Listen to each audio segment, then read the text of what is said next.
కాలం గడిచే కొద్దీ యుద్ధం యొక్క సంస్కృతి మారుతూ వస్తుంది. రాతి యుగంలో రాళ్లతో, తర్వాత కత్తులతో, బల్లేలతో, ప్రెజెంట్ అయితే ఆయుధాలతో జరుగుతుంది. ప్రతి దేశం ఈ ఆయుధాలని పోగేస్తూ వస్తుంది. యుద్ధం జరిగినా జరగకపోయినా ప్రతి దేశం దగ్గర ఈ ఆయుధాలైతే ఉంటాయి.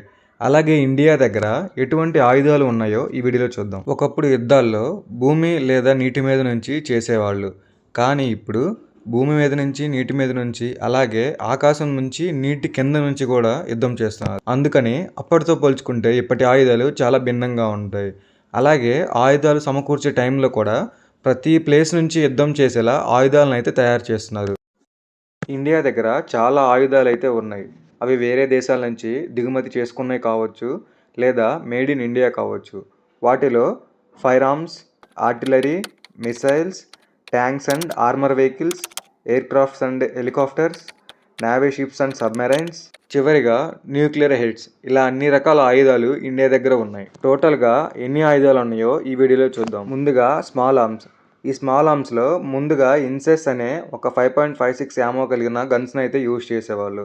ప్రజెంట్ దీని గురించి అంతగా ఇంట్రెస్ట్ లేక దాని ప్లేస్లో AK-203 అయితే యూజ్ చేస్తున్నారు. అలాగే డ్రాగన్ ఆవో స్నైపర్ రైఫిల్స్. ఈ స్నైపర్ రైఫిల్తో 800 మీటర్ రేంజ్లో ఉన్న షూట్ చేయొచ్చు. అలాగే యాక్యురసీ 100% ఉంటుంది. Next Arctic warfare. ఇది కూడా ఒక స్నైపర్ రైఫిల్. ఇది 1.5 కిలోమీటర్ రేంజ్లో ఉన్న పర్ఫెక్ట్గా షూట్ చేయొచ్చు. ఆ తర్వాత PKM మిషన్ గన్. ఇది T-72, T-90 ట్యాంకులతో కలిపి ఉపయోగిస్తారు, లేదా సపరేట్గా అయినా సరే యూజ్ చేయొచ్చు. లక్షల సంఖ్యలో రైఫిల్స్ మరియు స్నైపర్స్ అయితే మన దగ్గర ఉన్నాయి. లక్షల సంఖ్యలో ఆర్మరే ఉండగానే సరిపోదు, వీటిని యూజ్ చేసే పర్ఫెక్ట్ ఆర్మీ అయితే కావాలి. బట్ ఇండియా దగ్గర అంతకు మించిన ఆర్మీయే మన దగ్గర ఉంది. Next artillery. ఇది మల్టిపుల్ ఆయుధాలను అయితే కలిగి ఉంటుంది. దీంట్లో పెద్ద క్యాలిబర్ గన్స్, అలాగే రాకెట్ లాంచర్స్, మిసైల్ సిస్టమ్స్ని కలిగి ఉంటాయి. ఇవి శత్రు దేశాల యొక్క ట్యాంకర్స్ని కావచ్చు, ఆర్మీని లేదా బంకర్లలో ఉన్న ఎవరినైనా సరే ధ్వంసం చేయడానికి ఉపయోగపడతాయి. ఆర్టిలరీ సైన్యం యొక్క దీర్ఘ దూర యుద్ధ సామర్థ్యాన్ని అయితే పెంచుతుంది మరియు యుద్ధంలో కీలక పాత్ర పోషిస్తుంది. ఈ ఆర్టిలరీస్ మన ఇండియన్ ఆర్మీ దగ్గర 4000 పైనే ఉన్నాయి. అలాగే దీన్ని ఉపయోగించడానికి మన దగ్గర 100% ఎక్విప్మెంట్స్ కూడా ఉన్నాయి. అలాగే మన దగ్గర కొన్ని స్పెషల్ ఆర్టిలరీస్ కూడా ఉన్నాయి. వాటిల్లో ధనుష్ ఆర్టిలరీ. ఇవి మన దగ్గర 114 ఉన్నాయి. అలాగే అటాగస్ అంటే అడ్వాన్స్డ్ టవర్డ్ ఆర్టిలరీ గన్ సిస్టమ్. ఇవి 307 ఉన్నాయి. తర్వాత M777 అల్ట్రా లైట్ హోవిట్జర్. ఇవి 145 ఉన్నాయి. అలాగే K-Vajra-T 100 ఉన్నాయి. Pinakini multi barrel rocket launcher 264. ఇలా మల్టిపుల్ టైప్స్ ఆఫ్ ఆర్టిలరీస్ మన దగ్గర ఉన్నాయి. అలాగే మిసైల్స్. ఈ మిసైల్స్ అనేవి యుద్ధంలో చాలా ముఖ్యమైనవి. ఎందుకంటే ఈ మిసైల్స్ ద్వారా వాటర్ కావచ్చు, ఎర్త్ కావచ్చు, స్కై కావచ్చు, ఎక్కడి నుంచైనా సరే యుద్ధం చేయొచ్చు. దీనికి తగినట్టుగానే ఇండియా అయితే కొన్ని రకాల మిసైల్స్ని తయారు చేసింది. వాటిలో ముఖ్యమైనది బ్రహ్మోస్ సూపర్సోనిక్ క్రూజ్ మిసైల్. ఇది 290 కిలోమీటర్ల రేంజ్తో ఫైర్ అయితే చేస్తారు. అలాగే అగ్ని సిరీస్. ఈ అగ్ని సిరీస్లో 900 నుంచి 8000 కిలోమీటర్ల వరకు రేంజ్ ఉంటుంది. అలాగే ఇవి న్యూక్లియర్ వార్ హెడ్స్ను కూడా తీసుకువెళ్ళగలవు. Next Nag anti tank missiles. ఇది 5 కిలోమీటర్ల రేంజ్ మాత్రమే ఉంటుంది, కానీ దీని అటాక్ సామర్థ్యం టాప్లో ఉంటుంది. తర్వాత పృథ్వీ 150 నుంచి 350 కిలోమీటర్ల రేంజ్ అయితే ఉంటుంది. ఇది surface to surface ballistic missile మాత్రమే. ఆ తర్వాత Akash anti air craft missile. ఇవి మన దగ్గర 300 యూనిట్స్ అయితే ఉన్నాయి. ఇది కూడా షార్ట్ రేంజ్ డిస్టెన్స్ని అయితే ఈజీగా కవర్ చేస్తుంది. Next tanks and armour vehicle. ఈ ట్యాంక్స్ గురించి తర్వాత మాట్లాడుకుందాం. ఈ ఆర్మర్డ్ వెహికల్స్ అనేవి మన ఆర్మీని బోర్డర్ వరకు లేదా యుద్ధ ప్రాంతాలకు తరలించడానికి చాలా ఉపయోగపడతాయి. ఈ ఆర్మర్డ్ వెహికల్స్ వలన బుల్లెట్స్ కావచ్చు, చిన్న చిన్న మిసైల్స్ కావచ్చు, తట్టుకొని నించుంటాయి. ట్యాంక్స్ విషయానికి వస్తే మన దగ్గర అర్జున్ MBT. ఇది లోకల్గా తయారు చేశారు. 120 mm స్మూత్ బోర్ గన్, అలాగే 124 MK-14 యూనిట్లతో ఇదైతే ఉంటుంది.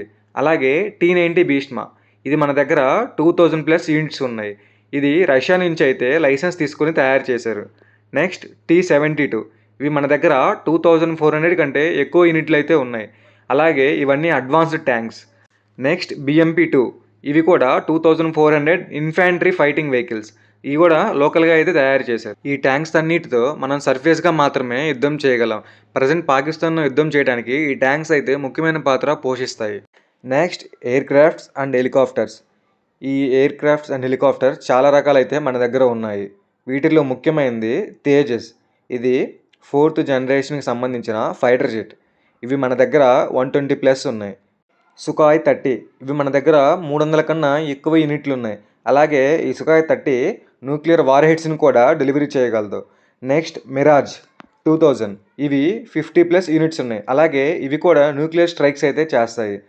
అలాగే HAL Dhruv multi role helicopters ఇవి 100+ యూనిట్స్ అయితే ఉన్నాయి. ఈ ధ్రువ్ మల్టీ రోల్ హెలికాప్టర్ ద్వారా గూడ్స్ అలాగే ఆర్మీని అయితే షిఫ్ట్ చేయొచ్చు. Next light combat helicopter. దీనికైతే మిషన్ గన్స్ని అటాచ్ చేసుకొని ఫైట్స్ అయితే చేయొచ్చు. అలాగే దీని ద్వారా కూడా ఆర్మీని అలాగే గూడ్స్ని కూడా షిఫ్ట్ చేయొచ్చు. Number 6 ships and submarines. మన దగ్గర షిప్స్ ఎలా ఉన్నాయో సబ్మెరైన్స్ కూడా అలాగే పవర్ఫుల్గా ఉంటాయి. షిప్స్కి వచ్చేసరికి ఐఎన్ఎస్ విక్రమాదిత్య ఏకైక air craft carrier. Next Kolkata class destroyer. ఇవి మన దగ్గర 3 యూనిట్లు అయితే ఉన్నాయి. వీటన్నిటికీ బ్రహ్మోస్ మిసైల్స్ లాంచింగ్ ప్యాడ్స్ అయితే ఉంటాయి. తర్వాత అరిహాంత్ క్లాస్ సబ్మెరైన్స్. ఇది న్యూక్లియర్ హెడ్స్ని అలాగే K-15 మిసైల్స్ని అయితే లాంచ్ చేయగలదు. ఇవి మన దగ్గర 4 యూనిట్స్ అయితే ఉన్నాయి. టోటల్గా 66 వార్షిప్స్ అలాగే 50 సబ్మెరైన్స్ ఇండియా దగ్గర అయితే ఉన్నాయి. చివరిగా న్యూక్లియర్ వెపన్స్. ఇండియా దగ్గర 180+ న్యూక్లియర్ వార్ హెడ్స్ అయితే ఉన్నాయి. ఇవి ల్యాండ్, సీ అలాగే ఎయిర్ నుంచి అయితే లాంచ్ చేయొచ్చు. ల్యాండ్ నుంచి ఫైర్ చేయడానికి అగ్ని మిసైల్స్, సీ నుంచి ఫైర్ చేయడానికి K-15, K-4 మిసైల్స్, అలాగే ఎయిర్ నుంచి ఫైర్ చేయడానికి జాగ్వార్ 2000 మరియు జాగ్వార్ అయితే మన దగ్గర ఉన్నాయి. వీటి ద్వారా ఈ న్యూక్లియర్ హెడ్స్ని అయితే మనం డెలివరీ చేయగలం. ఇవన్నీ ఒక ఎత్తు అయితే ఫ్యూచర్ ఆయుధాలను కూడా ఇండియా తయారు చేస్తుంది. వీటిలో FRCV future ready combat vehicle. ఇది T-72 ట్యాంకర్ని అయితే రీప్లేస్ చేస్తుంది. అలాగే ఈ ట్యాంకర్తో లాంగ్ రేంజ్ మరియు షార్ట్ రేంజ్ అయితే ధ్వంసం చేసేయచ్చు. అలాగే FMBT future main battle tank. Arjun MK-1Aకి ఇది అప్గ్రేడెడ్ వెర్షన్. అలాగే అగ్ని 4 ఈ మిసైల్ 11,000 నుంచి 12,000 కిలోమీటర్స్ రేంజ్ అయితే ఫైర్ చేస్తుంది. ప్రజెంట్ ఇండియా దగ్గర ఉన్న ఎక్విప్మెంట్స్ అన్నీ వేరే దేశాల నుంచి దిగుమతి చేసుకున్నవే ఎక్కువగా ఉంటాయి. బట్ 2015 నుంచి ఇండియా 60 కంటే ఎక్కువ పర్సెంట్ని ఉత్పత్తి అయితే చేస్తుంది. అలాగే వేరే దేశాలకు కూడా మన ఇండియన్ ఆర్మీ అలాగే ఇండియన్ డిఫెన్స్ కంపెనీస్ ఇలా మిలిటరీ ఎక్విప్మెంట్ని, మిసైల్స్ని, ఎయిర్ క్రాఫ్ట్స్ని అయితే డెలివరీ చేస్తున్నాయి. అలాగే గవర్నమెంట్ మన మిలిటరీ కోసం 80 మిలియన్ బడ్జెట్ని అయితే ప్రొవైడ్ చేసింది. దీని ద్వారా మన మిలిటరీ ఎక్విప్మెంట్ కావచ్చు, పవర్ కావచ్చు రానున్న రోజుల్లో ఇంకా పెరుగుతుంది. అలాగే నెక్స్ట్ బడ్జెట్లో దీన్ని 100 మిలియన్ల కంటే ఎక్కువ చేయాలని చూస్తున్నారు. చివరిగా మన ఇండియాలో కొన్ని ఎవరికీ తెలియని ఎక్విప్మెంట్స్ అయితే ఉన్నాయి. వీటిని యుద్ధంలోనే బయటికి తీయడం కోసం ఇండియా దాచి ఉంచింది. ఆ వెపన్స్ ఏంటియో, వాటి పవర్ ఏంటి, వాటి సామర్థ్యం ఏంటి, అవి యూజ్ చేసినప్పుడు మాత్రమే మనం చూడగలం. ఎందుకంటే మనం ఏదైనా కొత్త వెపన్ లాంచ్ చేసినప్పుడు దానికి డిఫెన్స్గా అవతల కంట్రీ కూడా ఏదో ఒకటి కనిపెడతారు. అందుకనే మన దగ్గరున్న స్పెషల్ మిషన్స్ని ఇండియా బహిర్గతం చేయడం లేదు. That's it guys. ఇన్ఫర్మేషన్ నచ్చితే వీడియోని లైక్ చేసి ఛానల్ సబ్స్క్రైబ్ చేయండి.